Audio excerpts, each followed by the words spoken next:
In today's video, I am going to cover a topic that I have been remiss in covering. There's an aspect to the story in Venezuela, a fundamental difference between social democracy in South America and socialism in North America. Once I'm done explaining this, I think there's going to be a lot of people that say, wait a minute, this isn't the same thing. This is an entirely different thing. And what DC is doing is attempting to hide something, an idea, that they don't want North Americans knowing. So let's get started. I am sure everyone is familiar with this idea that in North America, socialism means taking from those who work and produce and giving to those who are too lazy to do so, unwilling to do so, who just want to live off the government dole. That is true. This is what happens when you have the soak the rich policy of socialism. Now, I'm sure a lot of people are like, well, that's what they did in Venezuela. No, that's absolutely not what they did in Venezuela. And I'm going to explain that in a minute. You cannot disincentivize work. Just because they call it socialism up here and social democracy down there doesn't mean they are the same thing. It has to fundamentally do with where the money comes from. In this country, we have an overreaching, overpowerful federal kleptocracy in DC that confiscates vast amounts of wealth from the working people of this country and then doles it out as it sees fit to its buddies and its cronies and creates these welfare state programs that buys votes. That's what we have in this country and we call, quote unquote, socialism. That is not what goes on in South America. There's very, very, very, very few people down there who don't work or who think that they don't have a role to contribute to society. They're especially amongst the Chavistas. Their whole existence is, how can I make my society better? How can I make life better for my neighbor? Now you would have to ask, well, how do they live? Where do they get their money? Well, it isn't from the rich. Because I'll say it again, soak the rich progressive taxation like we have in this country fails every time. And if we didn't have the petrodollar, we would have failed a long time ago. Because it's true. Either people will not work, the wealthy will find ways to hide their money, they'll use their money to buy politicians and lawyers and everything to find a way to get out of it. Or they'll just give up and say, you know what, screw it, I'll go someplace where the taxes are lower. Which is just the rule of business. This is just a snapshot. This is from 2010, and it shows the more success you have, the more this government here in DC penalizes you, meaning here in the US and DC. This is an excellent graphic, how the welfare state begins and how the welfare state ends, because of course, everybody wants to be on the wagon, getting stuff for free. Now, how is it different in Venezuela? Their money, the government's money, doesn't come on the back of the worker. Do they have taxes? Yes, far, far lower than ours. Much fairer than ours, but the tax income into the government is a pittance compared to the amount of money that government gets from oil revenue. You see, in their country, they have it written into their constitution that the gold, the oil, the coltan, everything they produce is owned jointly by all of the people. Therefore, everyone benefits from it. So they pump it out of the ground. They sell it on the open market. The revenue comes into the government. Now, what does the government do? The government then, because it has a vast amount of wealth, cuts deals to import things that they can't make for themselves in Venezuela. Primarily food. They had become a little bit overly dependent on food imports. That is an accurate criticism. It made them vulnerable. And they take that food, and then what the government does is it takes the food and gives it to these grocery store chains. Now, in our country, grocery store chains are in it to win it. They are there to earn profit, and that's their only role in the world in the United States. They're private businesses, but the businesses in Venezuela are very different. The government sees them as facilitators. They are there to, yes, they can earn a profit, but their primary mission is to facilitate getting the food to the people. That's why the basic fundamentals of life, the basic 50 products that their government has identified as necessary to live, Venezuela's government put price controls on and said, look, we're going to give them to you, these things to you, grocery store chain, at a very, very, very, very, very low cost. Consequently, as a rule for that, you can only charge ABC for it. Only this much markup and no more. Now, all these other luxury things, charge whatever you want. We don't care. But these things, you aren't going to charge more than a certain amount for because you're benefiting from our having purchased it on the market at a very low cost. And why do you have that benefit? Because we were able to purchase it with the oil and resources, the gold, that the people of Venezuela already own anyway.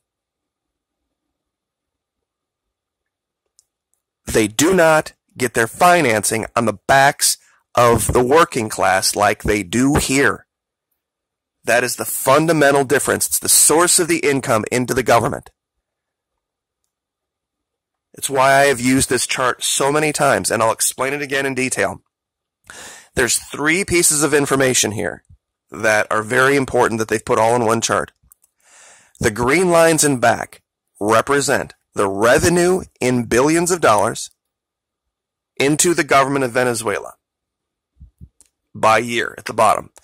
The color of these lines in front, the color represents who was president.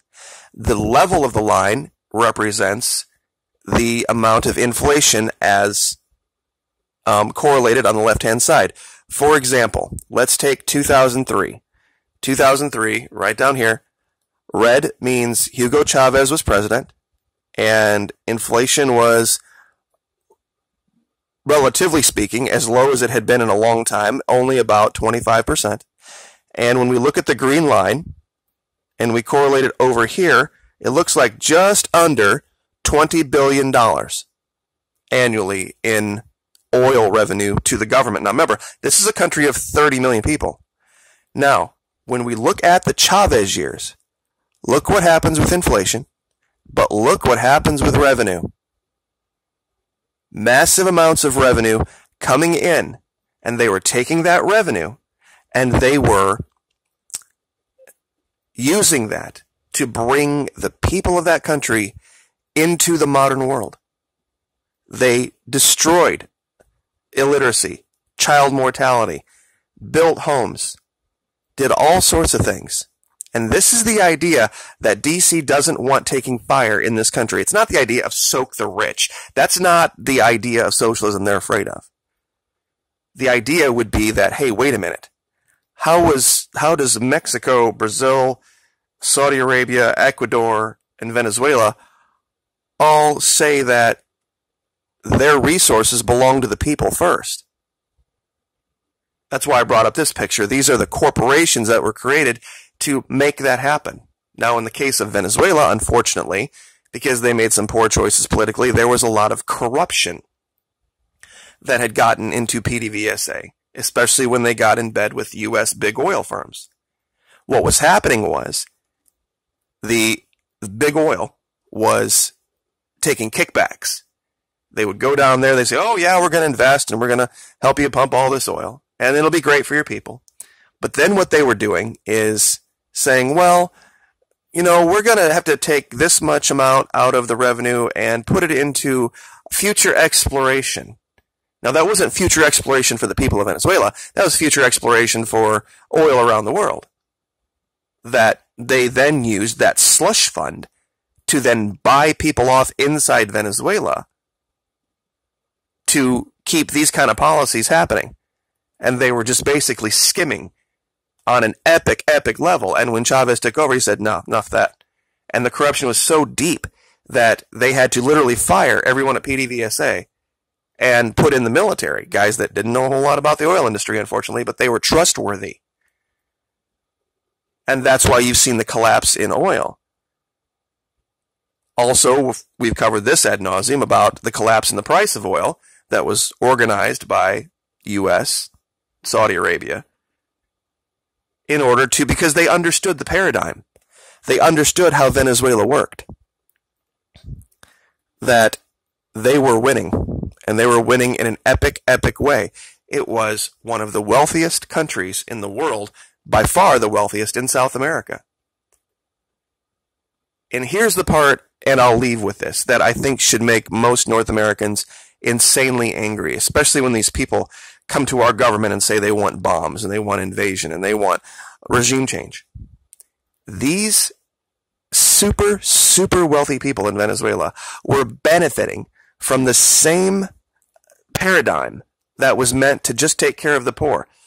Gasoline was free. That means if you made $150,000 a year in Venezuela, you still got the same free gas as the guy making $20,000 a year. You could go to the store and get the marked down goods meant for the poor that the poor were getting. It was, they had the most insane system in the sense that the rich took advantage of it in ways that it should have never been taken advantage of.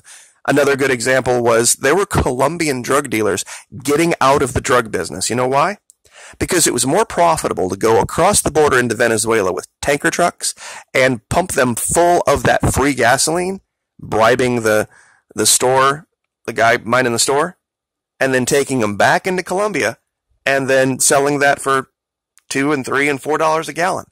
It was more profitable for these drug dealers to sell black market gasoline than it was to sell cocaine. Same thing with the food. They would go in, load this stuff up, go into Colombia, and sell it black market. And this happened for a long time in Venezuela, but Venezuela was so wealthy before the U.S. decided to start turn the screws that they really didn't do a whole lot about it. Because it wasn't affecting them, but when the U.S. decided to come after them and destroy their economy because they wanted control of that, this is what made big oil so angry. This is why you saw Rex Tillerson become the Secretary of State. This is why you've seen so much attention to this.